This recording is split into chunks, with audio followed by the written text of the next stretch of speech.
A maniac on the loose.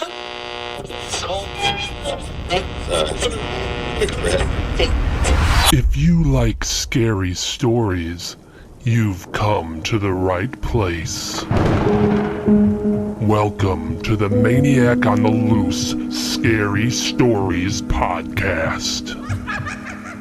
Sit back and relax. Keep your arms and legs inside the vehicle at all times and enjoy the ride.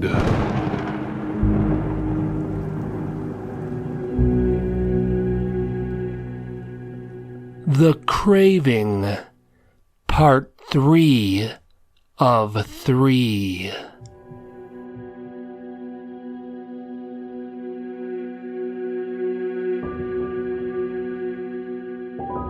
Chapter 20, Room Service. Lou parks his truck and gets out. He is wearing black shoes, black pants, and a white button-down collared shirt. He is speaking confidently into a cell phone.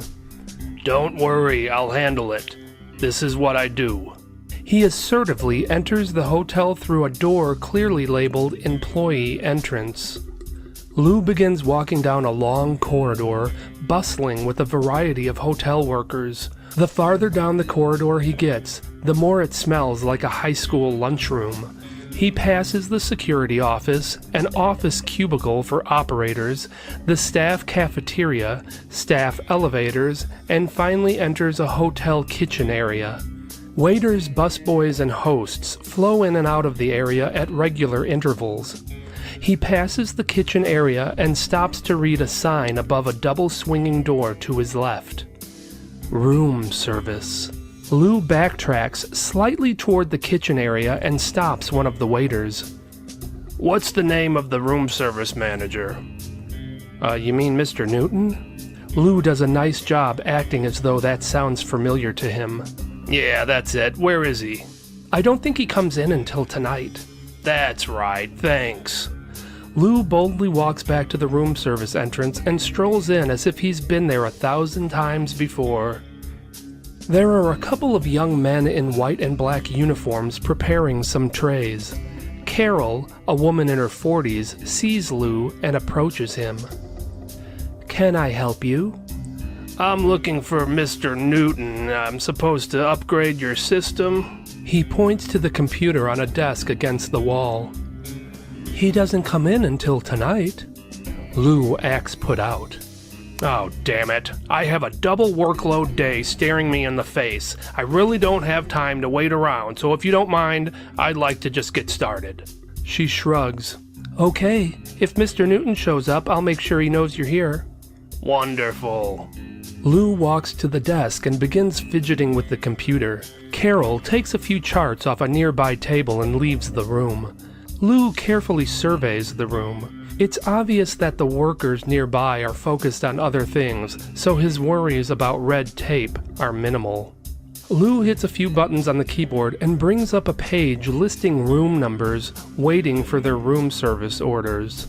Several at the top of the list, which apparently have been completed, have the word "filled" next to them.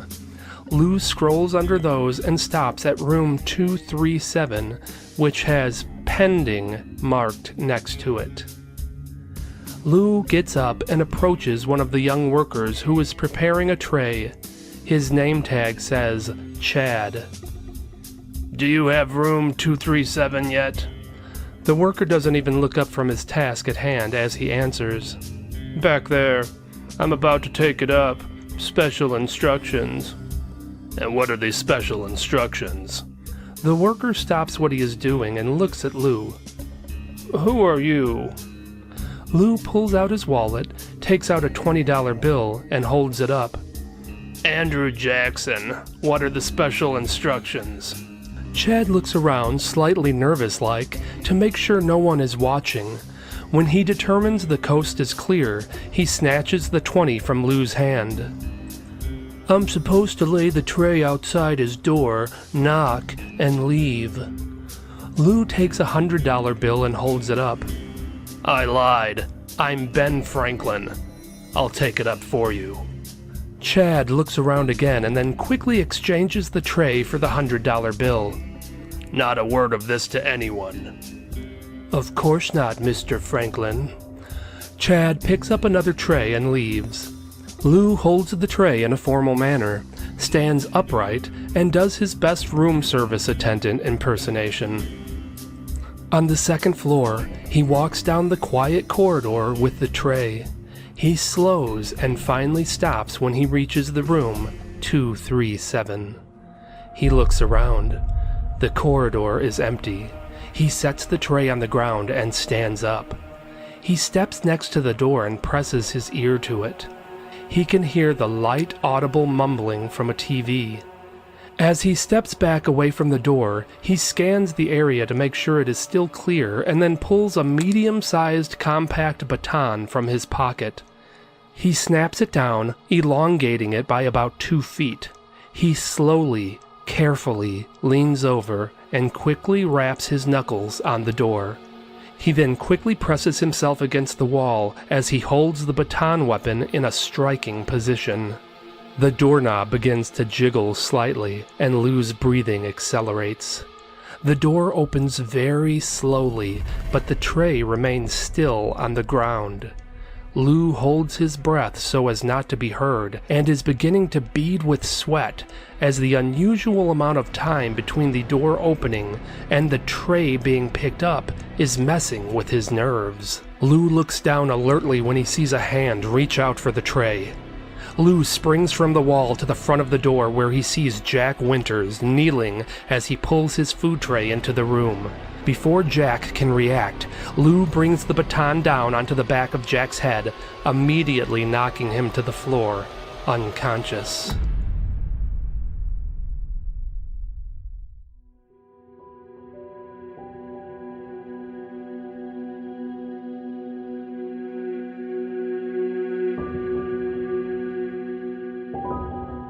Chapter 21. I Don't Want to Die. Becky gazes out the hotel window at the majestic glow of the Nashville skyline. The array of city lights flicker in the night like a flowing sequin dress. She looks down at the warm headlights twisting their way through the steady traffic. It seems odd that she feels so alone in a city overflowing with life. Where are the others? Why aren't they here yet? Oscar specifically said that they should all meet here in 1 hour.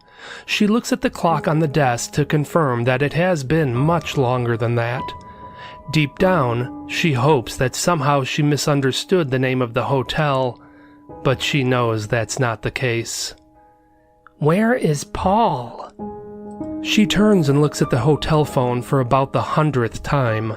Her instinct is to try to call Paul, but if anything that Oscar said was true, that could be a death warrant for all of them. What if I'm the only one who made it?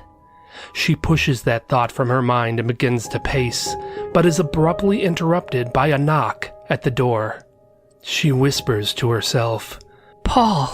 Her heart swells with hopefulness as she sprints to the hotel door and opens it. Morgan stands in the doorway and looks at her with a sincere sadness in his eyes. I don't want to die.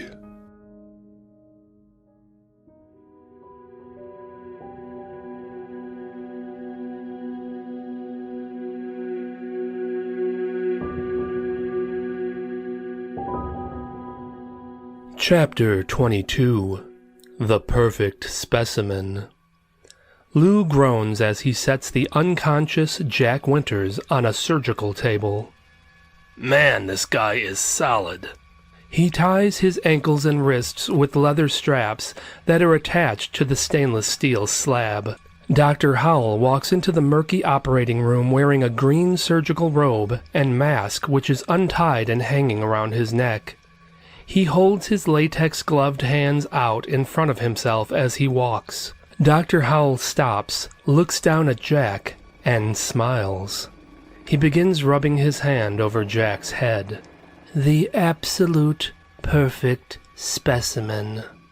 He briefly looks up at Lou. Leave us, please. Lou walks out of the room and sits in front of the large glowing screens in the main room of the building. He lights a cigarette as his cell phone rings. Yeah? No, don't do anything unless I tell you to. Just wait there and watch that room.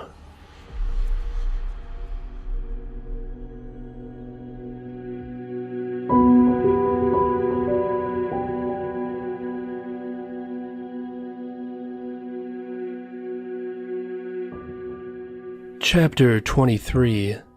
Fault. Becky has the hotel phone to her ear as Morgan stares out the window onto the city. Okay, and nobody has called? Thanks. She hangs up the phone. Still no word. Becky sits down on the bed and drops her head into her hands. I should have never gotten Paul involved in this. This is my fault. No. Don't blame yourself for anything. This is entirely my fault. He turns to her. I should have left on my own. I shouldn't have allowed either of you to get involved further. It's just, when that craving was overcoming me, I wasn't thinking of anything else, of anyone else. The way my mind was working, it was as if I were being controlled like a machine. I feel guilty. I have to do something to make this right. No, Morgan. You didn't sign up for this. You were kidnapped and experimented on. You don't have to feel guilty. Becky looks at the hotel phone. Morgan can see that she is worried for Paul. He sits next to her. Paul seems like a good man. A tear runs down her face. I should have listened to him. If anything happened to him, I don't think I'll be able to live with myself. Morgan consoles her. Let's not think that way. If he doesn't show up soon, we'll find him.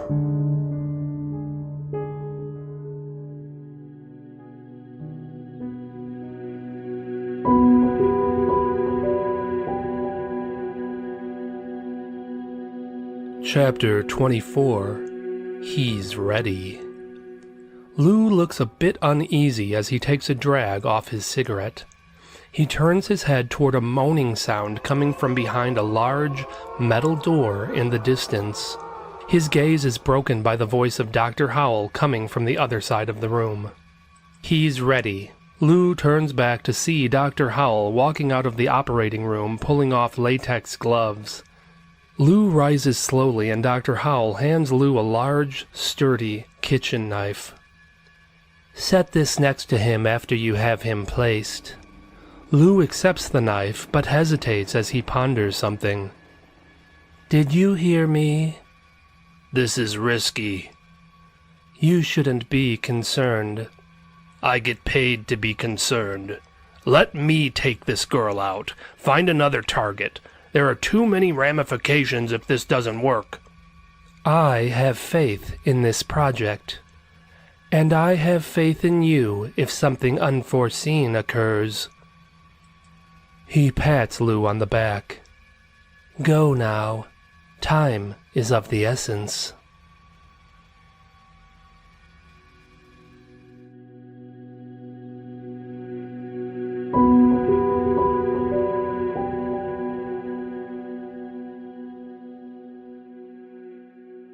Chapter 25. Bodyguard. Becky opens her eyes and takes in a breath. She remembers propping some pillows between her and the headboard, but doesn't remember dozing off. She looks up and sees Morgan standing next to the bed at attention. He's protecting her. She sits up and stretches. You watching over me?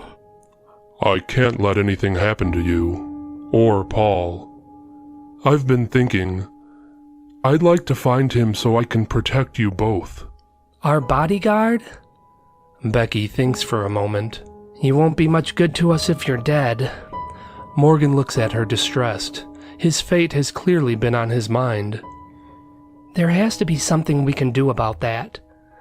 I'm not doing anything until I know you're safe. It seems like I'm safe, Morgan. The fact that we're still standing here talking means that these people who are after us either have no idea where we are, or they're waiting. Morgan's brow crinkles. What would they be waiting for?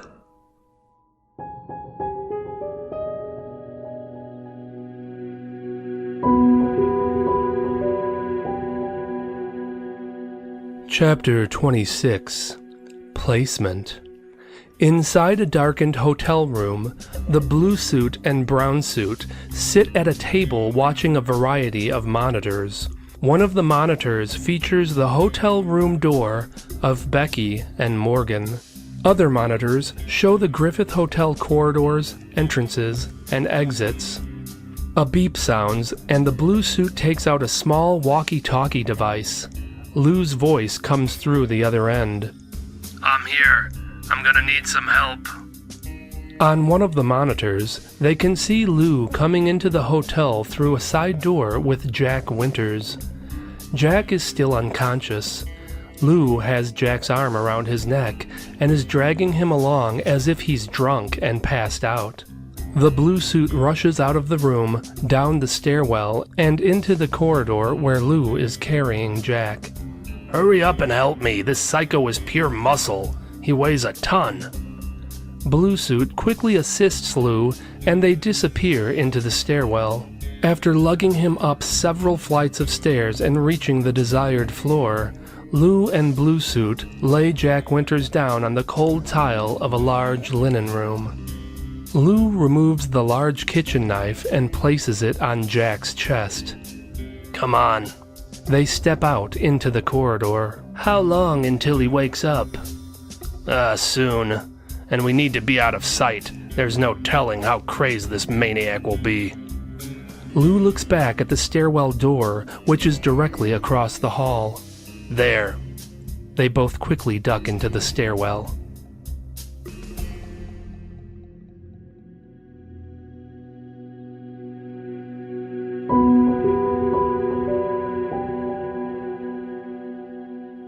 Chapter 27. Where do I start?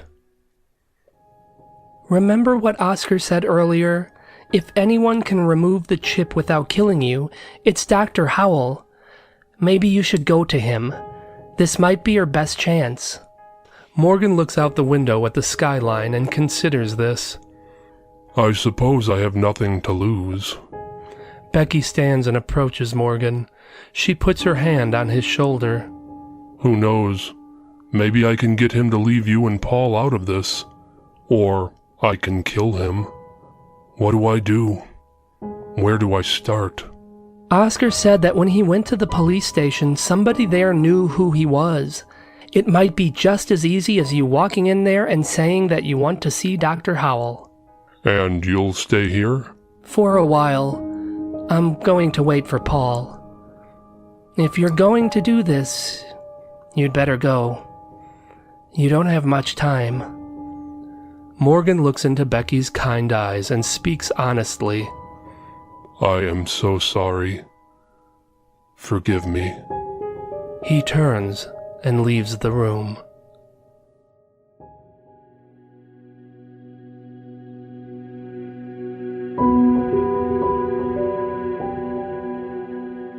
Chapter 28. Melee. Jack Winters opens his eyes. He is repulsed by the thick scent of detergent. He rises up and looks around at his strange surroundings. Shelves full of linens and carts overflowing with towels. He rubs his eyes and feels something cold against his chest. He reaches for it.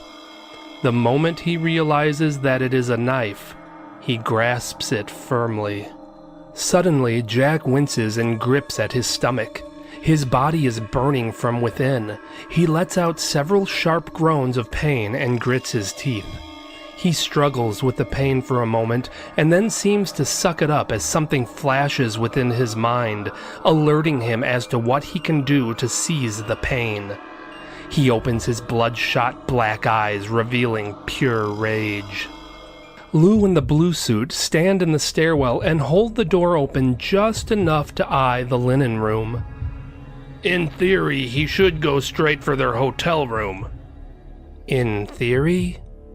Lou shrugs. Yeah, a lot could go wrong. This is not the best idea. A beep comes from Lou's jacket. He takes out his walkie-talkie. The brown suit surprises Lou with his information. Morgan just left the room. Alone? Yes. Follow him. Lou turns to the blue suit. Go keep an eye on the room in case Becky leaves too. The blue suit steps out of the stairwell into the corridor at the very moment that the linen room door bursts open. A psychotic, enraged Jack Winters barrels out and immediately slams into the blue suit. Jack begins savagely stabbing him over and over.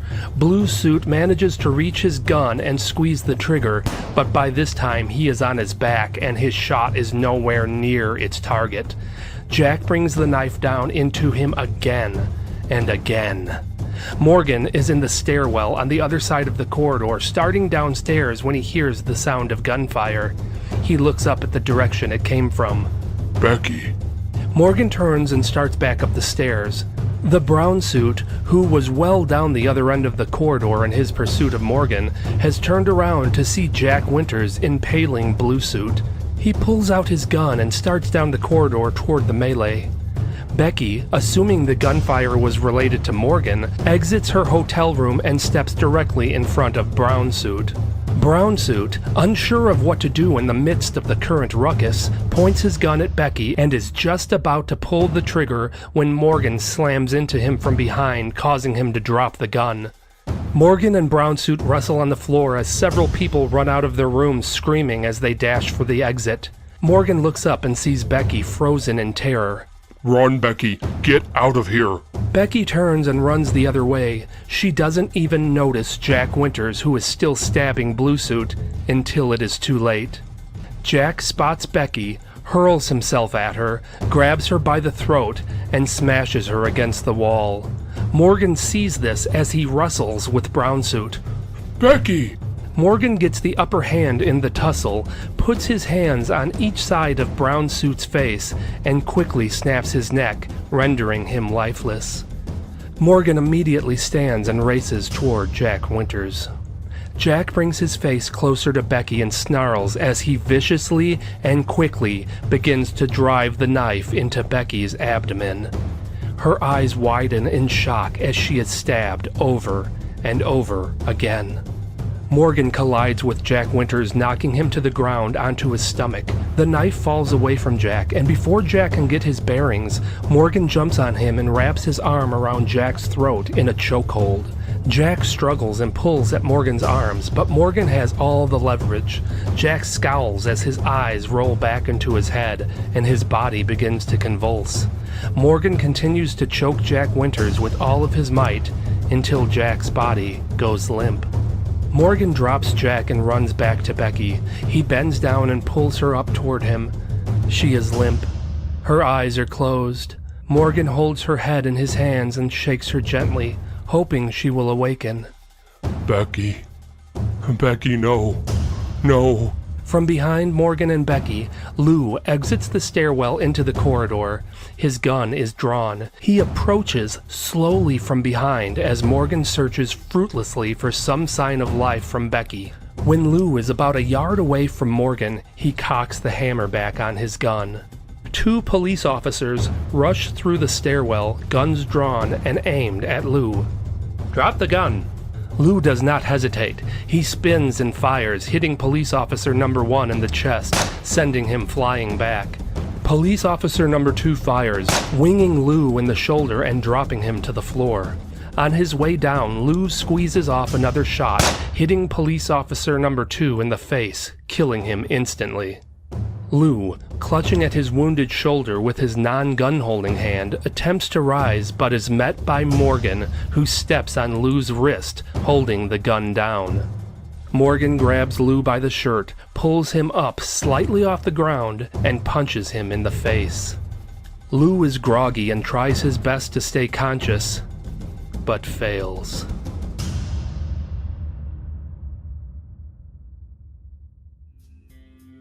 Chapter 29. Escape. The first thing Lou notices when he awakens is the odor of urine masked by a bouquet of bleach. He blinks his eyes a few times as he fully regains consciousness. He is sitting on a toilet, fully clothed. His head is propped back, leaning against a wall. Suddenly, he rises up, trying to take in his unusual surroundings. As the memory of current events push into his brain, he grimaces at the pain coming from his upper shoulder. He clutches at his gunshot wound and grits his teeth in pain. Lou carefully removes his bloody coat. His white shirt underneath is soaked with crimson. Lou reaches for his gun, only to find himself reaching into an empty holster. Shit. Lou gingerly stands and very calmly unlatches the stall door. He opens it just a crack and looks out. The public restroom appears to be empty, so he feels comfortable swinging the door open and stepping out. Lou looks around to see if he recognizes anything and notices a few signs indicating that he is still in the Griffith Hotel. He eyes himself in the mirror and sees what an ungodly mess he is. Oh, wow. Lou delicately removes his white shirt and pulls a wad of paper towels from the dispenser. He begins to wipe the blood off his body and pays particular attention to the wound. He inspects it as he wipes it. It appears to be more of a slash-type wound from a graze than a normal bullet wound. After wiping off most of the blood, he wads up several paper towels and applies direct pressure to the gash as he walks to the entrance of the bathroom. He opens the door just a touch and peeks out. There are a few police officers running through the lobby, escorted by hotel security. First responders. In a matter of minutes, this place will be a madhouse and nobody will be able to leave without being questioned. Lou shuts the door to the bathroom and begins to scheme, knowing he must leave fast, and inconspicuously. Shirtless and covered in blood doesn't fit that category. Shit. He looks around the room for an alternative exit, but the bathroom is without doors or windows. Damn it. He thinks and then once again opens the bathroom door a crack and peeks out. After a moment, a husky worker in a white shirt and black coat slowly walks past the bathroom door while looking back over his shoulder at the growing buzz of people in the lobby. Lou tries to get his attention. Psst! The worker looks around. Psst! The worker looks at Lou. Come here. The worker is reluctant at first, and even looks back over his shoulder at a few of the policemen who have entered the lobby. No, it's okay. Lou holds out a $100 bill through the crack of the door. It's yours, I just need a shirt.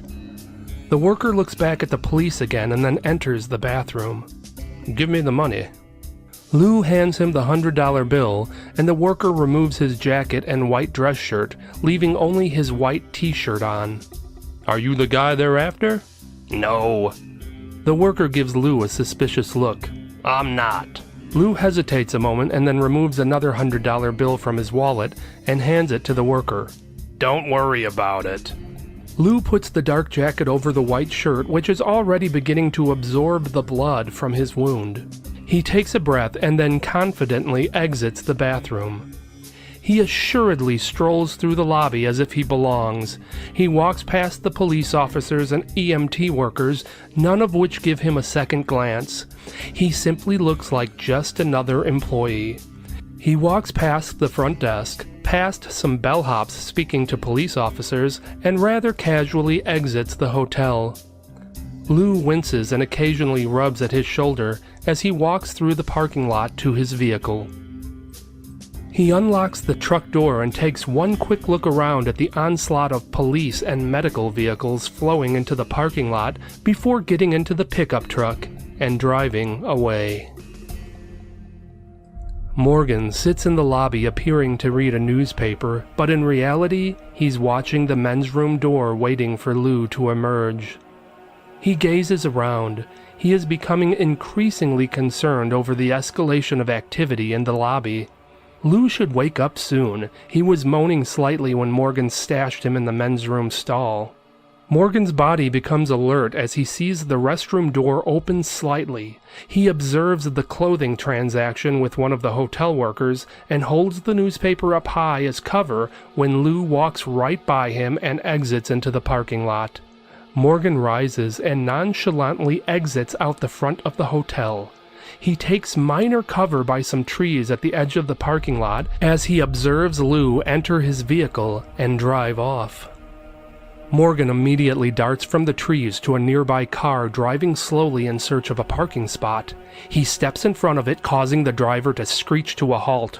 Hey, what the hell, man? Morgan opens the car door, pulls the driver from the car, gets in, and begins to follow Lou's truck.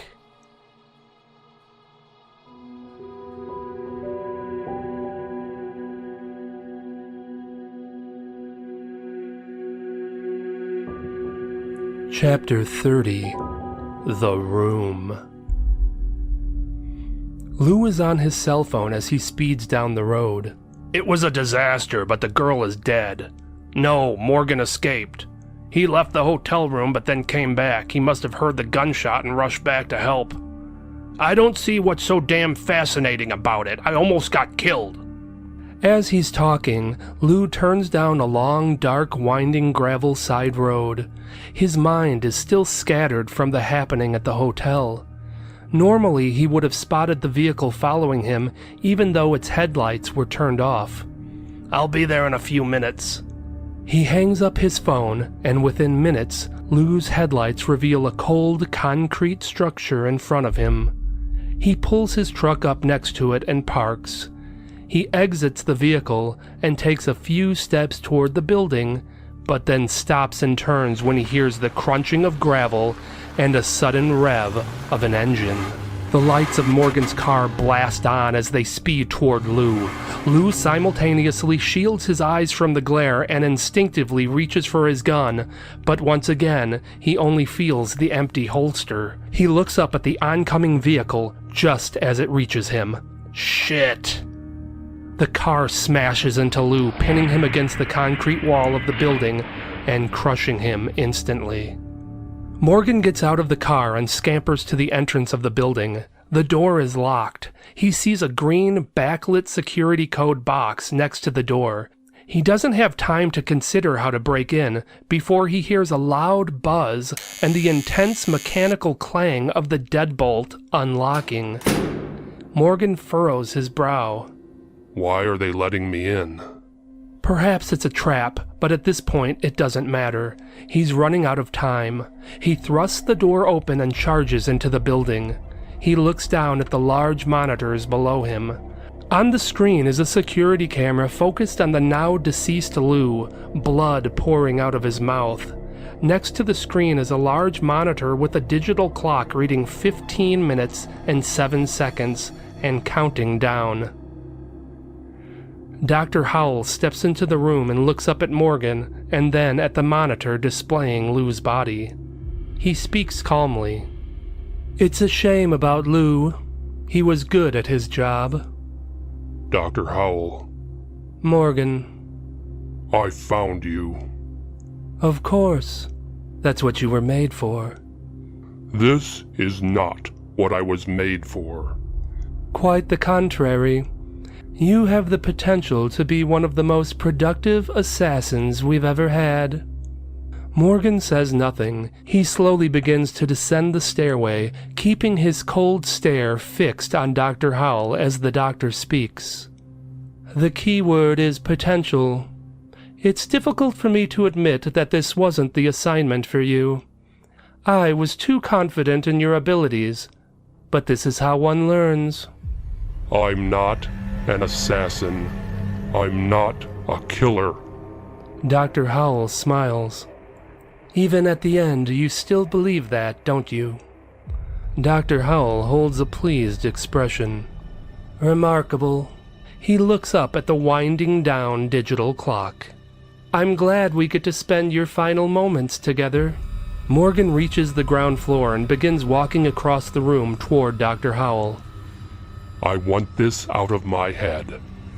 Dr. Howell does not respond. He simply smiles and stands his ground. Do you hear me? Take this out of my head. Dr. Howell's smile grows larger as Morgan reaches him.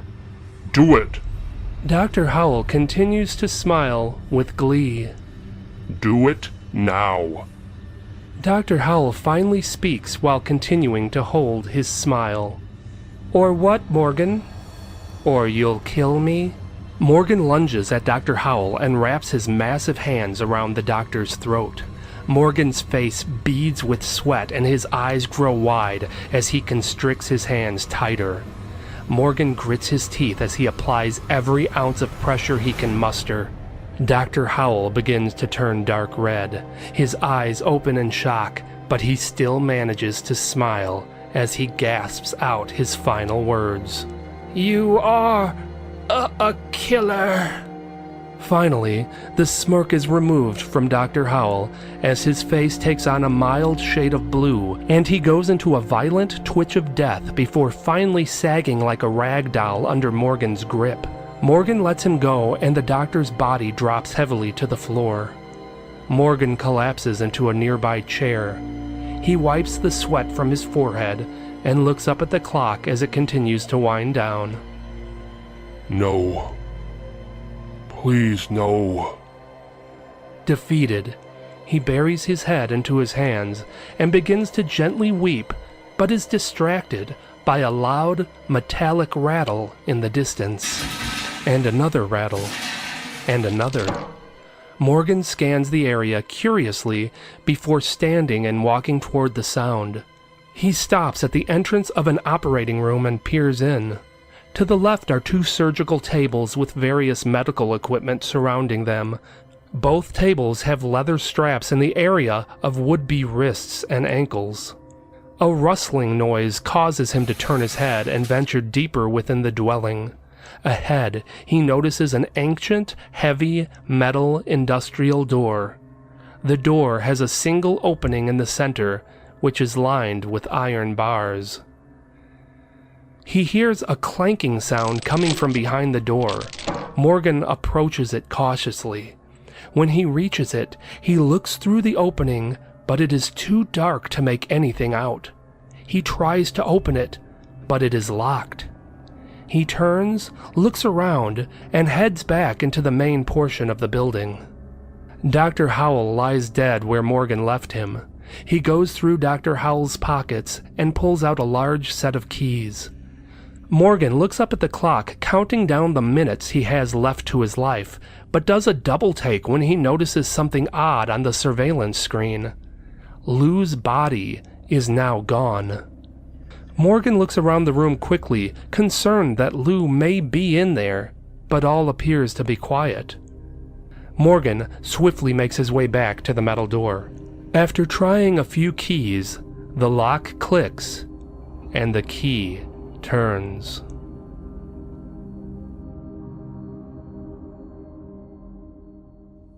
Morgan pulls the door open and steps into a long, prison-like holding area.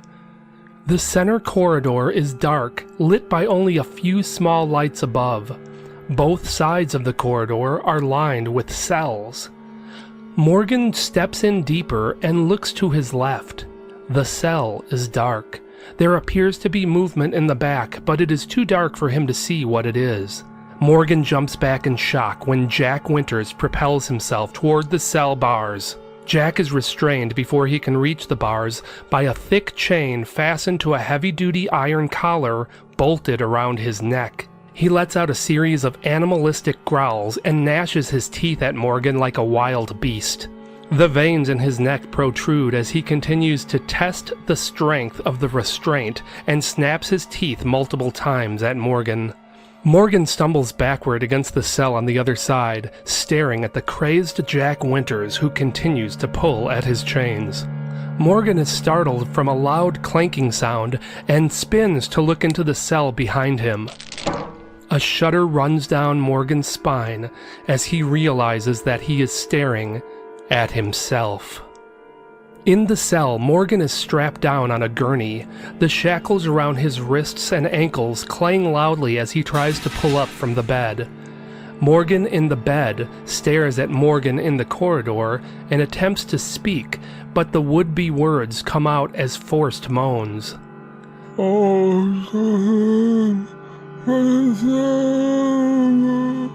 Morgan steps back and shakes his head. No.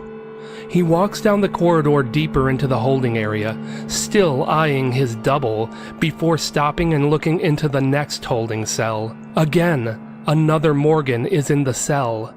This one is tied to a hospital-type bed that is held in an upright position. He looks as confused as Morgan does, and this one speaks. The words come out slow and garbled, but he can make it out. Me. It is me. A rattle behind Morgan causes him to spin and look into the next cell on the left. Another Jack Winters stands in the middle of the cell, shackled at the ankles, staring coldly at Morgan. He too has distorted speech, but Morgan can understand him. I will slice you up like a whore. No. Morgan quickly runs down the corridor. Each new cell he passes has a different Morgan on the right side and a different Jack Winters on the left side. No. Morgan runs further down the corridor. The sounds of chains and restraints begin to echo from the different cells as he runs by them. Morgan stops at the final cells. He looks to his right and sees himself on a bed. There appear to be no straps as Morgan sleeps soundly. A deep, sadistic giggle startles Morgan, causing him to turn and peer into the final cell on his left. Jack Winters stands in the cell, his head slightly tilted down, but his eyes stare up at Morgan. He grins and sings very slowly. Jimmy crack corn and I don't care. Jimmy crack corn and I don't care. Jimmy crack corn and I don't care. My master's gone away. Jack in the cell begins to cackle, instantly creating goosebumps on Morgan's arms. Morgan sprints down the last part of the corridor. He stops when it ends at an elevator. A very modern elevator, which seems out of place in the damp dungeon-like holding area. Morgan eyes the elevator call button, which indicates down only. He presses it. The mechanics of the activated elevator echo through the cell block and then stop as the doors open. He warily enters and the elevator doors shut. Morgan looks around the stainless steel interior of the elevator. There are no floor buttons for him to choose or a floor indicator panel above the doors. Morgan jumps slightly as the elevator begins a descent and after a moment stops. The doors open to a bright floor and he can hear very light, soothing music. Morgan steps off the elevator. Morgan stops and stares at the new floor he is on. He is in a corridor again, but this corridor is wide. The floor is white and bright. Instead of holding cells on either side of the corridor, there are a medley of offices with glass doors and walls. The floor is busy. Various workers, most in casual business outfits, are active throughout the corridor, entering and exiting multiple rooms. Morgan inquisitively walks down the corridor, looking around at his surroundings as he moves forward. The workers either don't notice him or don't care. They just go about their business. He turns and looks at each room as he passes. There are a variety of rooms. Some appear to be offices, some are exam rooms, surgical rooms, and computer labs. At the end of the corridor is a large glass door. He can see the room behind it. There is a gurney in the room. Lou is lying on the gurney. Several medical personnel are working on him in a casual way. There is no sense of urgency. Lou appears lifeless, but the workers aren't trying to revive him, but instead appear to be drawing blood from him. As Morgan gets closer, the walls on each side of him become concrete for about 10 feet and then become glass again. The glass areas on both sides are much larger than the previous rooms he passed. They both have the appearance of studio apartments with kitchen areas, bed, couch, television, and other pleasantries. Morgan looks to his left. Jack Winters sits in a chair watching a news channel on a large screen television. They are reporting on his demise. He is very calm as he watches. He glances at Morgan for a moment and then nonchalantly goes back to watching the television. He picks up the television remote and flips the channel to an episode of Three's Company. He puts his hand behind his head for support and kicks back very relaxed as he whistles Jimmy Crack Corn. Morgan hears a familiar voice that comes from his right side. What the hell? Morgan turns to see himself standing behind the glass in an apartment room.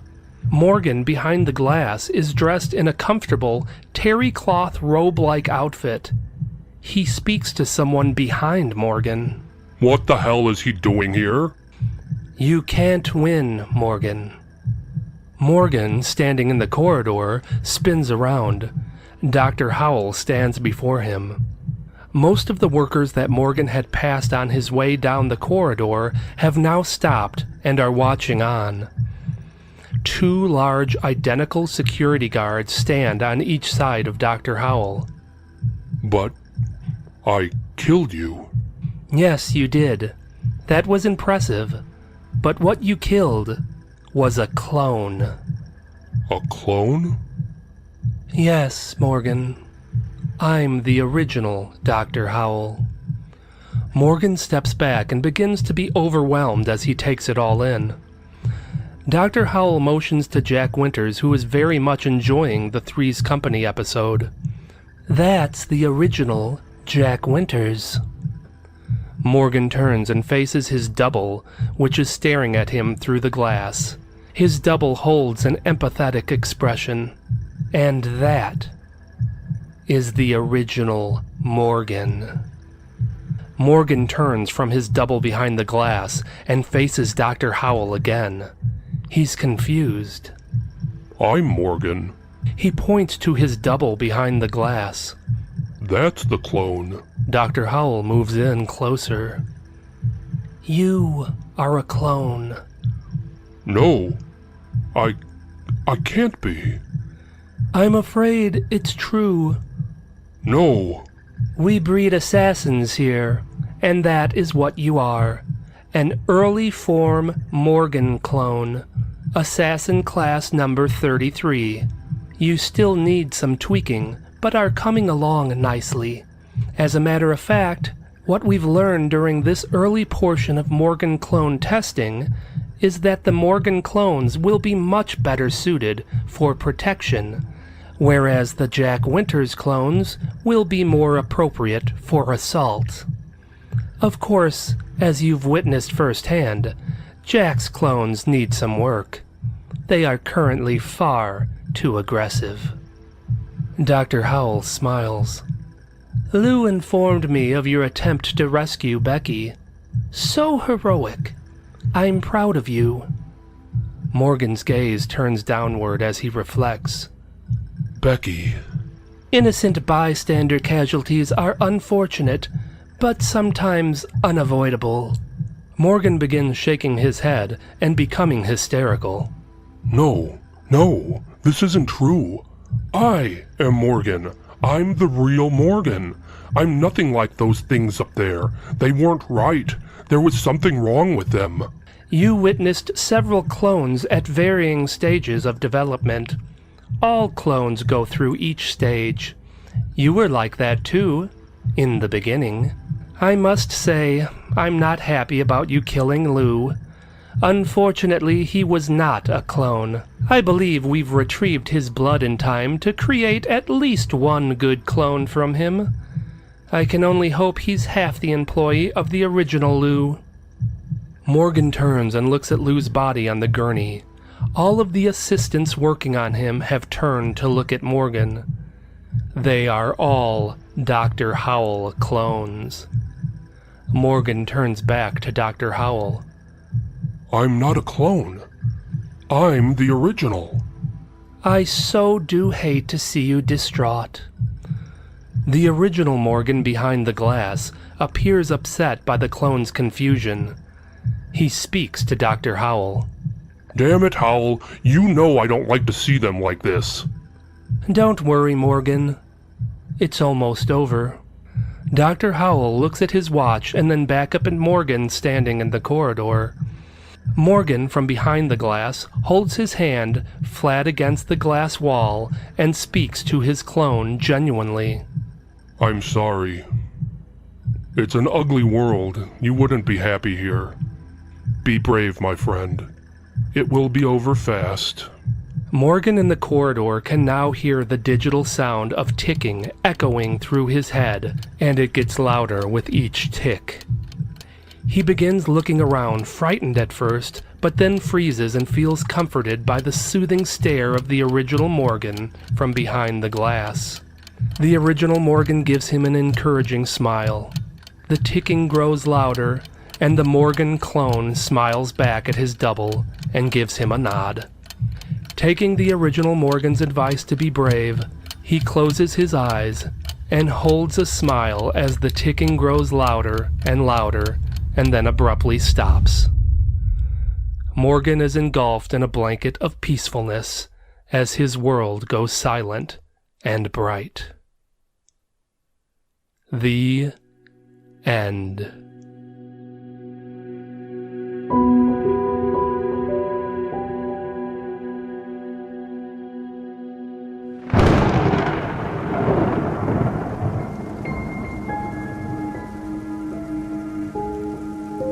We hope you enjoyed the show.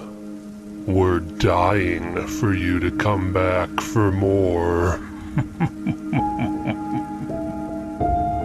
Visit maniacontheloose.com. Sign up for our newsletter, and I'll give you some free stuff. We'll see you soon. Very soon.